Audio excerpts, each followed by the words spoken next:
This is the Horse Radio Network. This is episode 298 of the Stable Scoop Radio Show. A new species of horse was discovered in France. Please support our sponsors as they make this show possible. Our sponsors this week are Kentucky Performance Products and you, our auditors.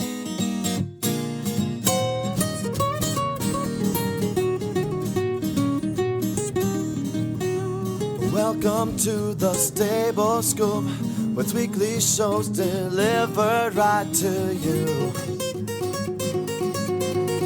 With Helena and Glenn the Geek, live from the stable, it's every week.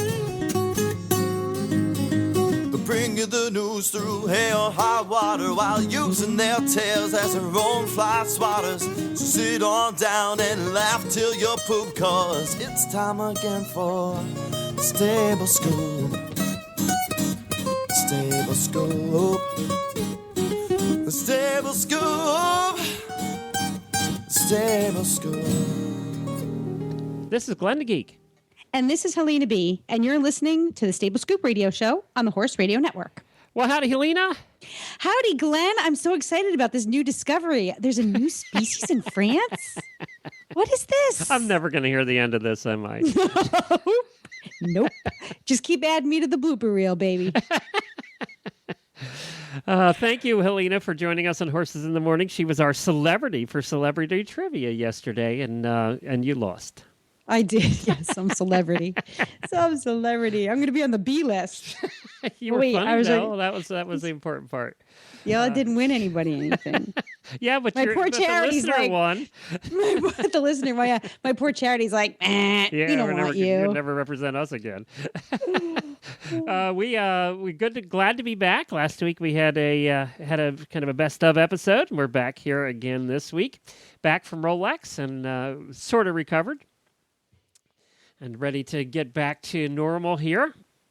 I was saying in the show yesterday on Horses in the Morning when you were on, that on August the 8th, we will be 6 years old here at Stable Scoop and the Horse Radio Network. Wow. To see what day of the week. It's a Wednesday. So I think what we're going to have to do is we're going to have to plan that Wednesday night, August the 8th. We'll have to plan maybe actually it's a Friday. It's a Friday night. Well, there's sometime that week. I'm busy Friday night. Sometime that week, we're going to have to plan a live show and, just spend it with, get our listeners to call in and talk to some of our old friends and some of the past guests and just have a free-for-all kind of anniversary episode. Why don't we have a Horse Radio Network corporate party up here in the north? Since it's like the hottest time of the year for you guys, we can have the Horse Radio Network North. You want us to come to Rhode Island? Yeah, and we'll have a great big party, and Reese and Philip can come, and all the other shows, Debbie, well, all the Horse Radio Network hosts can come. Okay. Jamie, yeah. We'll think on that. Okay. But just I want cupcakes though, just so you know. Yeah, okay. All right, good. So everybody who comes has to bring their own homemade cupcake of some sort. That's the plan. Jennifer's a baker. She can make sure that we're fixed up. Okay. But yeah, so I'm excited. They can be gluten-free and sugar-free if you want. Like you could bring those. I'll splurge. It's 6 years. Yeah. I mean, who thought we'd even be doing this 6 years? So. I know 6 is a big number. It's not like 5 or 10. You know what? The rest of the world, they celebrate 5, they celebrate 10, they celebrate 25. 6 is our own. See, we're unique. So we'll just go with 6 because that's what we want to do. That's right. That's right. And we'll be over 3,500 episodes total on Horse Radio Network at that point. 3,500. Oh my God! There's actually people out there who've listened to 3,500 hours. There are a few that have listened to all of those episodes. Not me. Let's just imagine those people. They've listened to 3,500 hours. Hi, Rhonda. We know Rhonda's one of them. So even my mother hasn't listened to me that much. I have not heard all 3,500 episodes. So No, me either. There was a while there I was like, I'm not listening to this show. I'm an idiot. I'm not listening to myself laugh away. I can't do it. I can tell you this. Jamie has never listened to one of our shows on Horses in the Morning. She hates hearing herself. She will Really? Not, she does not. Yeah, I know you have listened to a few of them back, but she has never done it. Ever. I can see why. Like it's a weird thing, just because we speak into a microphone and we do the show doesn't mean like we like to hear ourselves on the air. It's a very strange feeling. It really is. It is. And, I have to edit the shows, a lot of them. So I have to hear myself back. And I think I sound terrible. But yet I can't tell you how many people at Rolex recognize my voice. Yeah. And then said, "Are you Glenn?" Because they recognize my voice right away. Yeah. So, you do have a very recognizable voice. I hate it, but apparently it's distinctive and, it gets the job done. So it gets the job done. Right. And thank you to all of our listeners that listened to Stable Scoop that came out and said hi at Rolex. We appreciate you all, and thank you so much for stopping out. We had about 10 people become new auditors over the last week, and we thank all of you as well. And if you want to check out what being an auditor is, just hop on over to stablescoop.com, and there's a big banner in the middle of the page. For as little as $1 a month, you can get all the benefits of being an auditor, which includes product reviews and book reviews. And we sent out our first books for reviews, and we'll be having those people, those auditors, the listeners who are reviewing the books, on to talk about them, and also products as we get them in. So that's something that is new that the auditors get to do too. So that's kind of a benefit of being an auditor here. Woohoo! Well, let's get to our first guest because we're really excited about this, and we know she is. Yes, she is. Oh my gosh, we have. Our first guest in this episode is Michelle Barr from Right Lead Equestrian Center in Baton Rouge, Louisiana. Every time I say Baton Rouge, I think of that I think of that Brady Bunch episode where there's some kind of like contest. Do you remember that? No. Somebody asked a question and they're all like, Baton Rouge, Baton Rouge. What's the capital of Louisiana? Okay, anyway. So I'm just on a roll today. We're the only radio show this week to have a Brady Bunch reference. All right, so back to the show, because today my ADD's kicking in. Our first guest is Michelle Barr. She's from the Right Lead Equestrian Center, yes, in Baton Rouge, Louisiana, and she's going to talk about the birth of a new species on her farm. Oh, wait, no, that was Glenn's description. It's a new baby, a Cleveland Bay baby. So we're going to hear from Michelle about how that actually happened, because it's not the way you think. Well, hi, Michelle. Welcome back to the Stable Scoop Show. Hey, y'all. I'm glad to be back. I just looked, and it's been almost 4 years since we've had you on talking about the Cleveland Bay. I know, a long time. It's a rare breed, and we are having you on because we don't get this opportunity too often to have people on to talk about horse babies, and congratulations. Yeah. Woohoo! Thank you. Michelle had a horse I'm kind baby. of excited. Well, she didn't. I did. Saturday. A horse had a horse baby, but it's Michelle's. I want to clarify that. And it's a Cleveland Michelle's Bay. horse. Yes, Michelle's horse. That's correct. And it's and according to Glenn in the pre-recording discussion, it's a rare species of rare Cleveland Bay.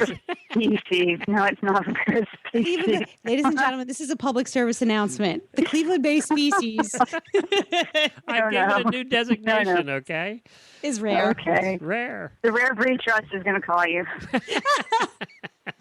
So, Michelle, tell us about your new baby. Oh, he's great. He's huge. He's really big, and he's mouthy, and he runs a lot, and he's making his poor mother just crazy. Now, tell us about the, first of all, let's talk a little bit about the Cleveland Bay as a species or a breed, if you want. Tell us a little bit about the breed. Well, they originated in England and in Yorkshire specifically, and they are one of the oldest breeds known. There are less than 500 purebreds in the world at this time, according to the last census by the Cleveland Bay Horse Society, which is a group that we register with. Which is why one of the reasons we wanted to have you on, because, a lot of people are probably sitting at home going, why are we having somebody on that just had a horse baby? Happens all the time. Well, it doesn't happen all the time when it comes to the Cleveland Bay. Not for these. Yeah, not for these. And just like Friesians have to be black, Cleveland Bays, just as their name implies, have to be bay. And they are not allowed to have any white on the legs, any white on the body. They can have a small star on the forehead, no snip. And that's all the markings we get. We identify them a lot with whorls. When you fill out your registration, you have to notate all the whorls on their bodies. All the what on their bodies? The whorls. Whorls, WHORLS. Okay. Usually they have them on their forehead. Where else will they have them? Sometimes they'll have them on their stomach or different places on their neck. I know we had to roll my last baby all over and inspect her closely for whorls. This one has no white, and so we'll be doing the same thing for him. Now, his mama, I'm looking at a video that you posted, how super cute, of him on Facebook. His mama's a paint. Nope. Who's the paint that's with her? That is the recipient mare. So we did embryo transfer. Oh, so he had a baby mama. Yeah. So he has 3 moms. Okay. He has his biological mother, who is Emma, who is my Cleveland Bay mare. Okay. And Flashy, who is the paint mare, and me. And you. Okay, and you. So he's very lucky. So the paint mare, so she was a surrogate, basically. Right. Okay. Right. So we bred Emma and took at 2 weeks, you flush the mare and hopefully get an embryo, and we did. We thought we might have 2, so we had to scramble to find a second recipient mare just in case. There was only 1. We put him in Flashy and went back in another 2 weeks to confirm that we had a pregnancy. And then she's done all the rest of the work. Why did you do it that way? Why couldn't your Cleveland Bay mare actually carry the baby to term?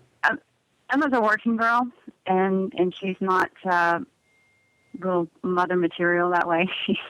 She's not into babies and anything very maternal. And she's also 22 now, and even though she's partially retired, to have a first foal at 22, I didn't feel like it was very fair, and my veterinary team didn't feel like it was worth the risk for her. So this is very interesting. That makes sense to me. It's kind of hard on their body, And so this is fun. This is kind of like it takes a village and to make a baby. Yes. Yeah.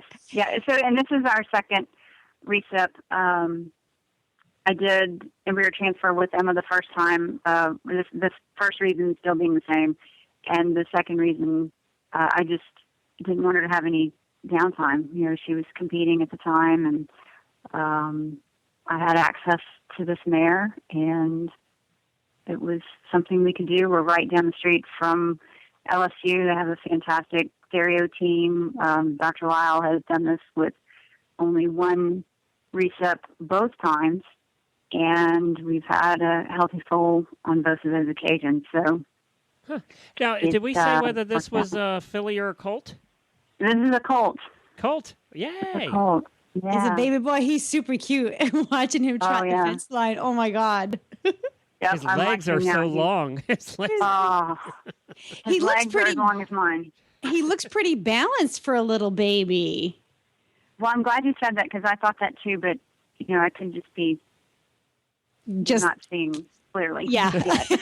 A snippet in time. Let's just say he's born with it, okay? Let's just say he's got it. Yeah. He thinks he has it, that's for sure. Yeah. Does he have a little bit? Tell us about his personality. Can you tell when they're this young? Yes. Oh, my goodness. Probably, I guess 8 or 10 weeks ago, Flashy just started getting just tremendous, huge. And there were a couple of days where she was just out standing in the field, and she was just kind of jerking around and stumbling. And, oh, my God. And I ran out to see what was going on.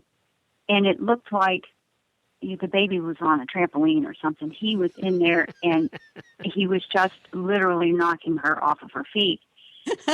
And I was a little disturbed, and one of the clients showed up and did it again. And I said, go look and see if, am I making this up? And she said, no, he's going crazy in there. Well, let me tell you, he hit the ground running, and he is absolutely full of himself. I imprinted him, but he wants to bite everyone and bite everything and touch everything and put it in his mouth and chew the tree and bite Flashy all the time. And poor Flashy, she's just exhausted. Just stop. What is the? So did he pick up the personality of Mommy or Daddy? Mommy. Mommy. Mommy. Daddy is very, very, very sweet and just a total angel. And I'm afraid this is all Emma, all this bucking and biting and don't touch me. I'm going to do things my way. That is 100% Emma. Now, what about Flashy? How many times has she been used as the recipient mare? This is the second time. Okay. Or has she had babies of her own? Right. Yes. Before I got her, she had, I think, 2 of her own. Okay.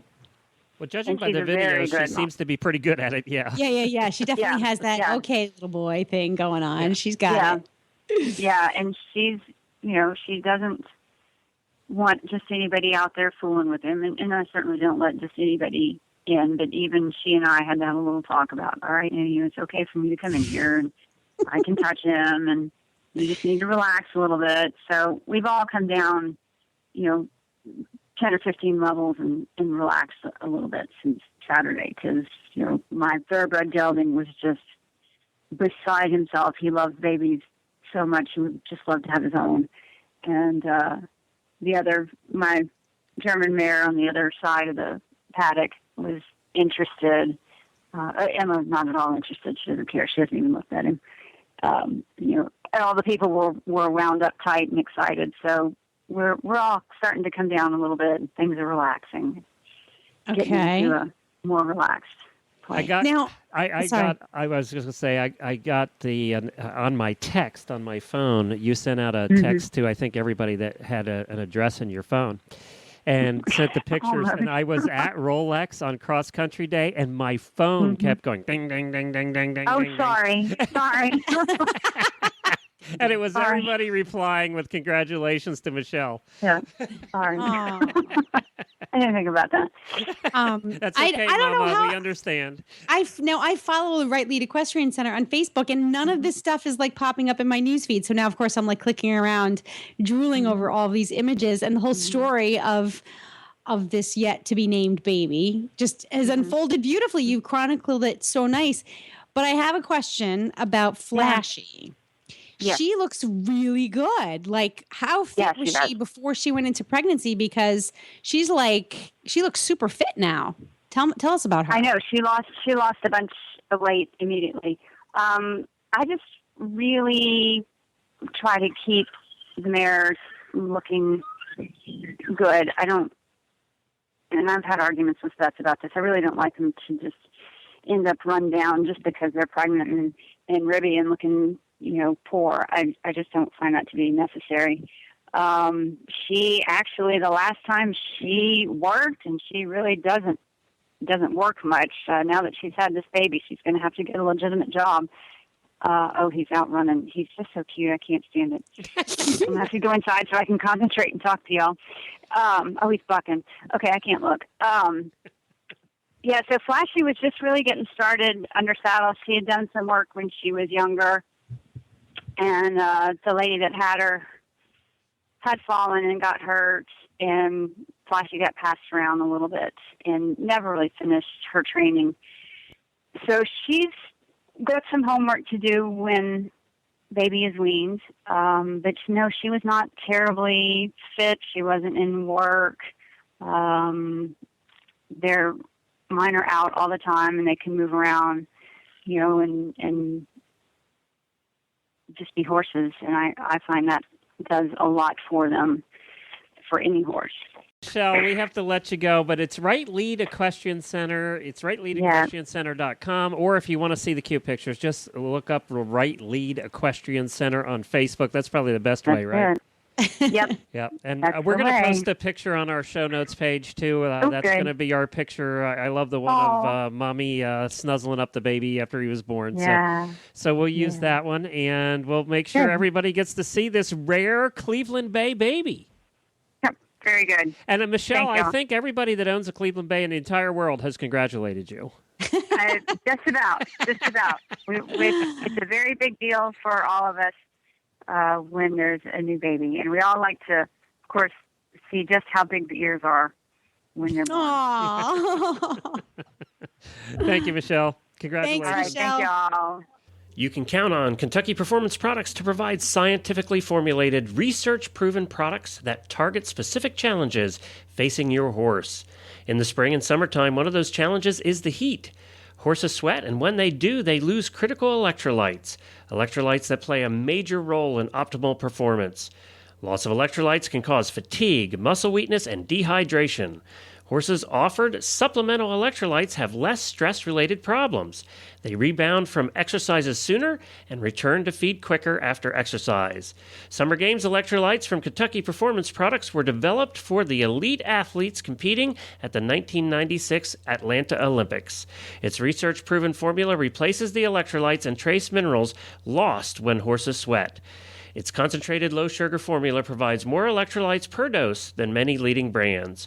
When your horse sweats, replenish his losses with Summer Games electrolytes. Brought to you by Kentucky Performance Products, helping you keep your horses healthy, sound, and competitive. Visit them at kppusa.com. That's kppusa.com. Coming up next, we get our first report on the World Equestrian Games, which is coming up very fast. Going to be happening here in October, and actually it's happening. What am I talking about? It's happening from August 23rd to September 7th. It's a little earlier this year, and it's in France. And we're going to talk to Darlene, who is an equestrian writer who has toured the Normandy venues and interviewed the discipline managers and course designers.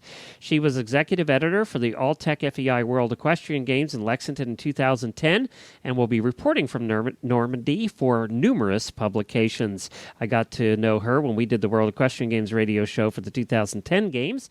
Darlene Ricker, let's find out what it's going to be like in France for the World Equestrian Games. Hi, Darlene. Welcome to the show. Hi, Glenn and Helena. How are you? We are great, and we're so excited to start hearing about the 2014 World Equestrian Games in France. And I know that you have had an opportunity to go over there and take a visit to the venues and things. So we thought we would try today to give the listeners a bit of an overview of what it's going to be like. I know it's going to be different than it was in Lexington in 2010 because of the nature of how spread out it is and everything. So tell us a little bit first, where is it exactly in France, and tell us a little bit about the area. It's in the Normandy region, basically centered in Caen, the city of Caen. And it is the region is just a blast because there are all kinds of things to do there. It's very historic. And in particular, the Omaha Beach at Normandy, where the D-Day occurred, this is going to be the 70th anniversary. Oh, really? Okay. Yeah. And they're not just celebrating there, they're celebrating all over France. And that region of Normandy near the beaches is close to where the endurance will be held at the Bay of Mont Saint Michel. Huh. That's cool. And if you'd like to hear about the differences between, Dr. Lyons is fond of saying that it will be the same as the 2010 games, but different. And what that means is that it's the same events, it's the same excitement, different place. But it is, unlike the Kentucky Horse Park, which is, 1,400 acres of self-containedness, where all the events were held, they're all spread out, aren't they? They are. There are 5 different off-site venues. All of them, though, are, even the off-site ones, are within 45 minutes to an hour, most of them. One is an hour and a half off-site, and that's the endurance. The public transportation is fantastic, so it'll be really, really easy to get to them. And it kind of makes it fun, at least that's what I found, because when you go to these different venues, you're going to different regions of France, and you're seeing different things. Now, if you go ahead, Alina. No. So you get sort of this well-rounded. You get to. Well, this is the nice thing about Europe in general, is that you can kind of pack a whole lot of stuff into your horse experience. You can, non-horsey stuff with horsey stuff. But do you have time? What's the timing like in the scheduling? You can fit time in. They've done a fantastic job with the scheduling, and that can all be found on the website, which is Normandy2014.com. It has a breakdown of everything, of all the event schedules, the venues, the transport, the time that it takes to get from one venue to another, how it's best to get there. So there is time, and they've pretty much factored that in so that people can go to different events. Now, is it... what about transportation and infrastructure, hotels and things like that? Is there a lot of it? How are you going to drive? Have to rent a car if you're coming from, out of the country, out of France? What's the story on that? It's advised not to rent a car because it's going to be very, very crowded there. We're talking about 14th and 15th century areas, so they have little thin, sometimes cobblestone-type roads, and they're going to be pretty crowded, and some of them will be blocked off. So what's being advised is there's going to be a lot, well, there already is, public transportation in place, and the infrastructure, which are trains. I mean, some of them will get you to venues in 3 to 10 minutes. Now, if you're going for eventing, if you're going for dressage or cross-country, that's about an hour. That's an hour out in the country, and you probably will want a car for that. Or if you're going to endurance, which is an hour and a half away, I'd recommend that. Now, you got to see the venues. Tell us about them. What are they finished? Are they still in construction phase? And how well organized is this particular group? There's been some WEGs that have had some issues in the past. So some WEGs. Yeah, some WEGs. So how would you say, in your opinion, this one's going? Going like clockwork. The French don't fool around about their international sports events. And even their CEO, Fabien Grobon, was an official for many, many years in the French Open. So they're very much accustomed to putting on the whole event and planning ahead and the whole infrastructure. They've been doing construction on the venues for, a couple of years. Most of them are, I'd say they're 90% built. Some are all built because they exist. Some of them are racetracks that were already there. The others that are being, and they've put a lot of money into rebuilding them. I can give you a couple of examples. The main stadium, which is Dornano Stadium, which is in Caen, will have show jumping and the dressage and show jumping for eventing, as well as the opening and closing ceremonies. That is a soccer stadium, and it's about 20 years old, so they had to do a lot of work on that, and it's absolutely beautiful. There's not a bad seat in the place because it's built low, it is a soccer stadium, so there are no poles in the way. The seating makes you feel almost like you're on the field because it's very low. It seems that they build the soccer stadiums that way. All the ones you see in the news reports when there's rioting at soccer games, it looks like they build them low, like you're talking about. Exactly. Yeah. And the other thing that's really it'll be the only game that's ever been played in this stadium that there won't be a riot and throwing of things. Hopefully not. Those dressage fans. Yeah. The other thing that's really fun about Zonano Stadium is that, well, number one, it's an open amphitheater, so it's going to be beautiful, especially at night. And the horses are stabled below. It's reminiscent in this one respect of the old Madison Square Garden when the National Horse Show was there.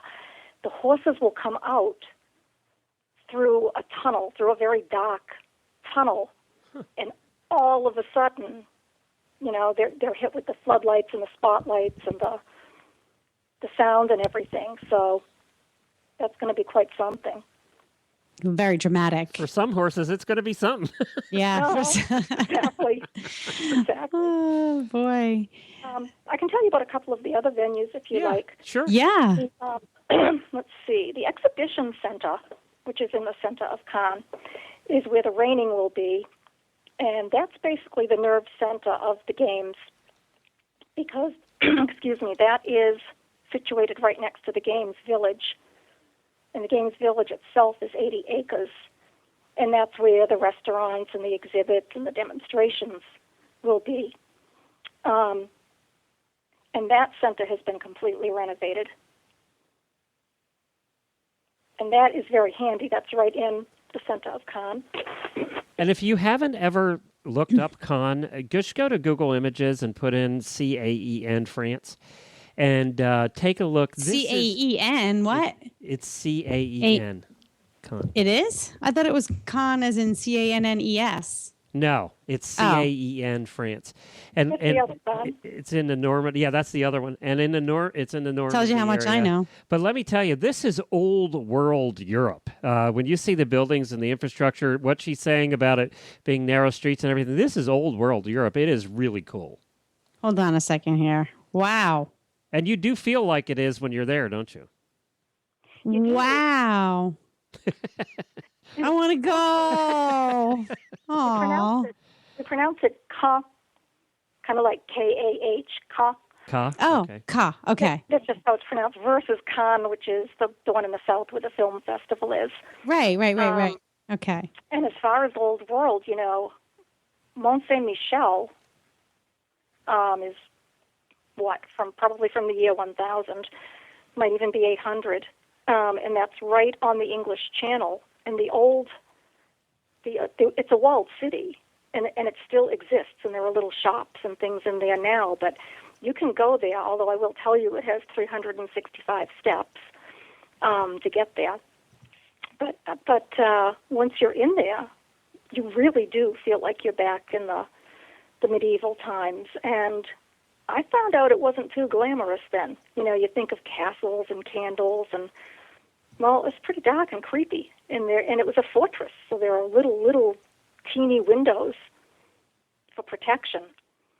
And yeah, the Renaissance fairs make it look all fun and glamorous, but they did, they were peeing in the corner. So I mean, right. What do you mean they were peeing in the corner? They were peeing in the corner. We're gonna move away from peeing for a second, though. I'm briefly. I noticed, though, when you do a satellite view of Ka, there's a lot of farmland surrounding the city. Mm-hmm. It looks like a lot, actually. Is that true? I mean, it looks like, what's the climate like there? Is it? You're right. It looks to me, honestly, a lot like Lexington in that respect. Lots and lots of farms, very large farms. Climate, as is here, is quite unpredictable. It can be kind of extreme. You should really bring warm clothes, even though it's going to be in the summer, because especially at the Endurance, because you're right on the English Channel for the Endurance. And they've pretty much planned for that. That's why they have so many different venues with indoor arenas. So it's going to be fine. And the other thing they planned for that's fabulous in regard to the weather, for example, the driving, okay? The driving is going to be at the Prairie Race Course, which is normally used as a race course, racetrack. They have 30 race meets there a year. And what they've done for the driving, Para is also going to be there. Para is going to be held in the infield on a different date, of course. The driving, They put a lot of money into that, and they've put in a new sand track, which I've been told by the driving team is the coming thing, sort of like poly track was in horse racing a few years ago. Very expensive, and Chester Weber, some other people told me that it really evens the field out because it doesn't matter so much if you're the first horse or the last horse as far as the track being dug up, because it doesn't happen. And they put the marathon courses at the track as well? Yes. Yes, and that's right in the city, right beside the city, actually. So it's very, very handy, and it's close to a train station. And which track did you say that was? It's called like the word prairie. Yeah, like that's the one I'm looking at actually on Google Maps. I just found it. Okay. Yep. So I see. You're right. It's surrounded by city. And the one venue that I'd really like to tell you about that is just so exciting is it's called Arras du Pin. It's in a city called village called Le Pin, Pin, and that is about an hour out of Caen, and that is where the event dressage and cross country will be held. Okay. And that is on literally. I mean, this was built by Louis XIV. It has a castle. Doesn't have a moat, but it has a castle. It is the home of one of France's 20 national studs. And it's known as the Versailles for horses. It's amazing. It is 2,400 acres, which is twice the size of the Kentucky Horse Park, which is pretty hard to imagine.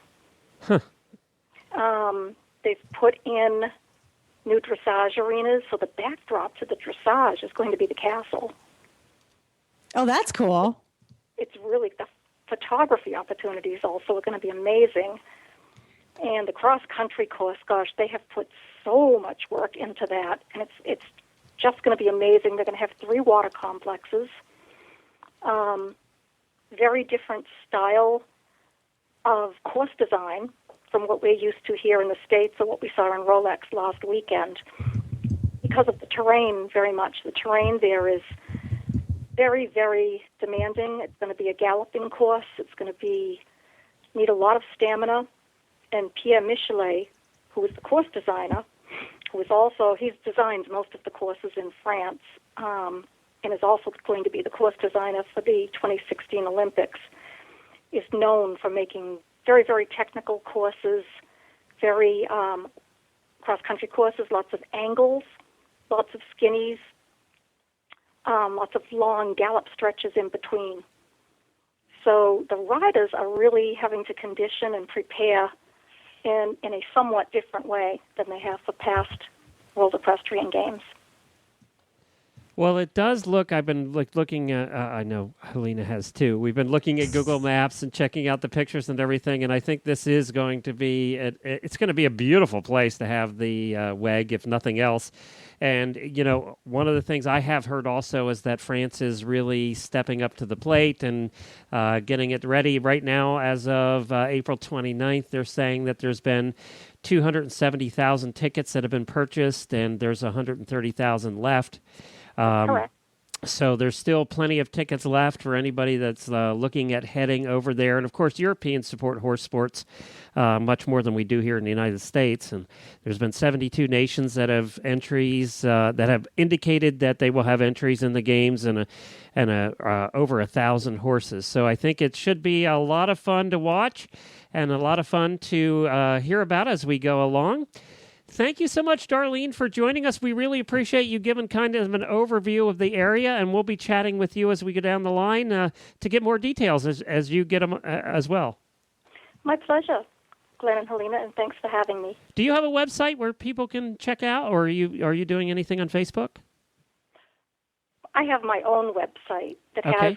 Oh, actually, yes. Actually, it has a lot of articles. I've written probably 15 or 20 published articles, advanced articles on the games already, and I'm still writing them, and they appear in various publications. But most of them are also on my website, and that is Equestrian Authors, one word, AUTHORS. Sorry about the accent. .com. Okay, Helena thinks she's at home. right now. Oh, yeah, right at home. Yep. I'm following along. Okay, very good. Well, we thank you, and we'll talk to you again soon.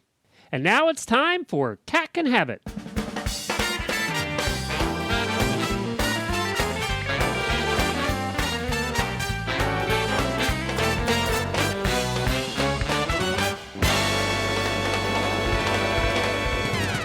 This Tack and Habit segment is sponsored by Chasing a Fox in a Little Black Dress.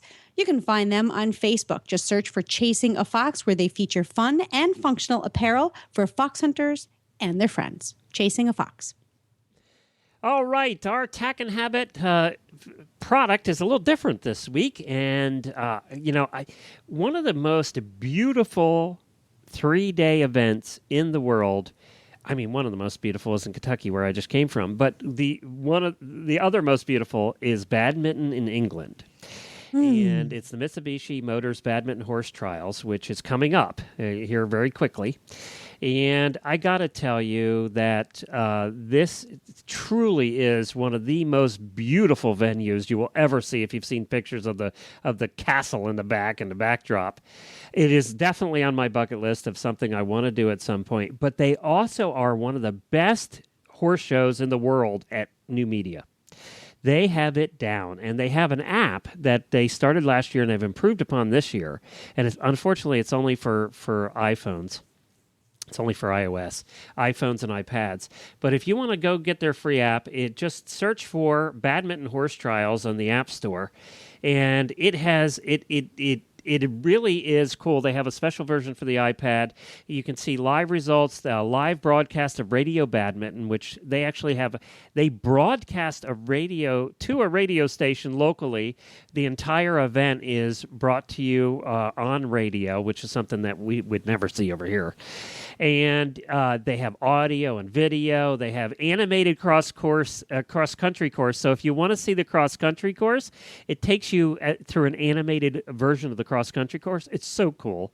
Tons of photo galleries, rider profiles. It is anything you want to know about going there and following it, the weather and everything.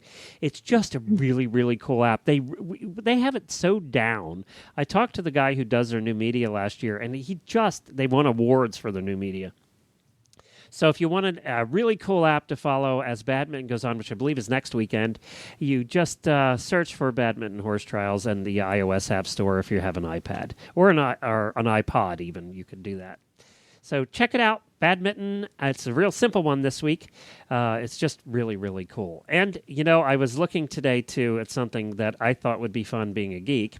And this is on Woot, actually, WOT.com. It's in one of those places like Tack of the Day that has, like a couple products each day they sell. Well, guess what they have today? They have a drone quadcopter with the camera. Whoa. I know. You see how the drones go up and they take all this cool aerial footage of events and stuff? You could have your own drone quadcopter. $429. I want one so bad. I'd crash it and break it in the first day. You know that, right? Oh, yeah, me too. I'd probably get it caught in somebody's hair. Yes. So I'd be like, oh, sorry, madam. Sorry, cut our horses in half or something, Like, excuse me, can I get my drone back? And does anybody have a pair of scissors? Or a utility knife? Stuck in a tree, a live oak tree, about 300 feet up. It'd be stuck in the Spanish moss. Oh, God. I guess this is a little different than when you get your kite stuck in the tree that cost you $12 at Walmart, Yeah. Yeah, you have to find a big open area with lots of padding on the ground. They should have ones that be like, this is a Helena-proof model. Yes. You can't mess this one up. It has an alert, like those curb alerts, those cars or whatever. Yes. When you get too close to the curb, it yells at you. We need a drone alert that says, Helena, you're about to ruin somebody's life with this gadget. Right. Too low, going to crash. That should be my ringtone. Have some experience flying those little drone helicopters and stuff. You'd want RC helicopters or airplanes. You'd probably want RC. Yeah. When I was a kid, I had remote control cars, but I got a Jeep. So I remember this is the best thing ever. I was like, Mom, I was home sick from school one day. And I'm in my bed and I take my remote control Jeep and I send it into the kitchen, right? And it's totally banging up the walls on the way in. And my mother's in there. And I'm like, Mom, can you put some orange juice in the car? Can you put some cookies in the car? So she does. And I do get the car back to my room, but there's orange juice all over the house. There's orange juice all over the house. So this is a public service announcement, the second one in the show. Do not put orange juice in your drone if you're at badminton. I love the title here. It says, provides vital intelligence about the activities of rogue neighbors. You can spy on your neighbors. Of rogue neighbors. Oh, my God. You know, we're going to see police reports very shortly as these becoming more popular of them at people's bedroom windows. You know, the voyeurs are going to come out, and we're going to see arrests coming down for using your drone to spy on your neighbors at the pool. I wonder if you could take one out with like a slingshot. You know, that's the other thing. It's like everybody's going to have, sooner or later, everybody's going to have their own drone. You know, like we all have our own cell phones. Yep. Everyone's going to have their own drone. But then there has to be like anti-drone things, you know, a whole nother market for anti-drone stuff. Lasers. So like lasers. And have people out there with their shotguns trying to shoot them out of the air. That would be great. That might be overkill. Although, I don't know. It depends on the drone. Like just a slingshot would be good. Bow and arrow. It depends who's on operating the drone. I know. That could be fun. Like that could be hours of activity. You know, your neighbor and their obnoxious drone and you and your anti-drone missiles. I want one in the worst way, just for fun. They had one. They have one at Live Oak at the big event down here at the big driving event every year. And he was there this year, and I was over, checking him out. And it looks complicated to fly, but he did some tremendous aerial footage of the event, and they can get really high and go really far out. And they zoom in, so the clarity of the images is actually really good. I mean, we're joking about this, but these cameras are amazing. You have to really appreciate the technology it's taking a very, very, very expensive camera that can capture motion. That's one of the hardest things I think about, the technology or the hardware of any camera, visual device is to capture the motion without losing the quality. So the fact that these things are flying and that they're capturing other things in motion, and then you've got the HD, you really, they really command your respect. I love this. The Phantom is ready to fly the moment you unpack it. You just need to attach propellers and learn The Phantom. And learn how. Yeah, that's the hardest part. I'm totally thinking of all kinds of naughty things I could do with a drone called the Phantom. On my friends, on my horses. Oh, fail-safe systems. Here we go. Features a fail-safe function, an autopilot system. There we go. We can't crash it. When the communication between the main controller and the transmitter is disconnected, like you flew it out of range, the outputs of all the commands sticks from control and will go to the center position and land itself. Oh, how cool is that? Yeah, unless it lands itself right in the center of the cross-country course. Somebody's pool. I know. So, I'm telling you, it's going to land on the Queen's hat. That's what's going to happen. That's what's going to happen. All right, some we weren't here to talk about drones, but we weren't? $429, and it's amazing they can sell them for that price with the camera. $420. Yeah, that's about right. I mean, a good quality camera is about that. This is a flying camera. And you know what's really cool is this camera actually ties in with an app on iOS or Android, so you can see what's going on your phone live with the camera. Isn't that cool? Do we want to see? Yeah, we do. Yeah, we do. Are you kidding? Yeah, okay. You could have all your friends checking out the neighbor at the same time at the pool. Oh, that's fair and legal. Yeah. And Christian. If you want to check out our app, you can go to, it's legal and there's nothing wrong with it. It's iOS or Android, just search for Horse Radio Network and you'll find it in the App Store. It's simple and easy to use and the best way to listen to our shows, including Helena's Chasing a Fox in a Little Black Dress. And for details about today's show, go to stablescoop.com where you can find the links, photos, and more information about our guests. What else we got to do? Thank our sponsors, Kentucky Performance Products, and you, our auditors. We appreciate you. Well, Lena, that's it for this week. That is plenty, Glenn, but there will be more next week. Until then, happy scooping.